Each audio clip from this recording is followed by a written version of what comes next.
இந்த படத்தோட கதை என்னன்னா, பெல்ஜியம் தலைநகர் பிரசல்ஸ்ல வாழ்ந்துட்டு வராங்க லைலா வசாக்கி. அங்கே இவங்க கிளீனிங் வேலை பார்த்துட்டு வராங்க. இவங்க ஒரு சிங்கிள் மதரும் கூட. இவங்களுக்கு 2 பசங்க, கமல் வசாக்கி, நசீம் வசாக்கி.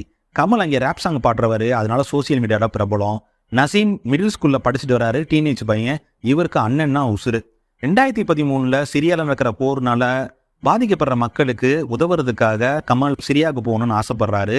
ஆனா அது அவங்க அம்மாவுக்கு பிடிக்கவே இல்லை. அதையும் மீறி சிரியாவுக்கு போறாரு. போன இடத்துல தீவிரவாதிகள் இவரை வலுக்கட்டாயமா இழுத்துட்டு போயிடுறாங்க. இவரை வீடியோகிராஃபரா யூஸ் பண்ணிக்கிறாங்க. பணைய கைதிகளை கொல்ற வீடியோ எடுக்கும் போது இவரை பணைய கைதியை கொல்ல வச்சு வீடியோ எடுக்கிறாங்க. அந்த வீடியோ பெல்ஜியம் ஃபுல்லா பரவுது. அதனால நசீமுக்கும் அவங்க அம்மா லைலாவுக்கும் அவமானமா இருக்கு. ஆனா நசீம் கமலை மறக்கவே இல்லை. இதை புரிஞ்சுக்கிற ஒரு குரூப்பு நசீமை நயவஞ்சகமா பேசி தீவிரவாதி கும்பல்ல சேர்த்து விடுறாங்க. இதுக்கப்புறம் நசீமை காப்பாற்ற அவங்க அம்மா சிரியா கிளம்புறாங்க. லைலா நசீமை காப்பாத்தினாங்களா இல்லையான்றதுதான் இந்த படத்தோட கதை.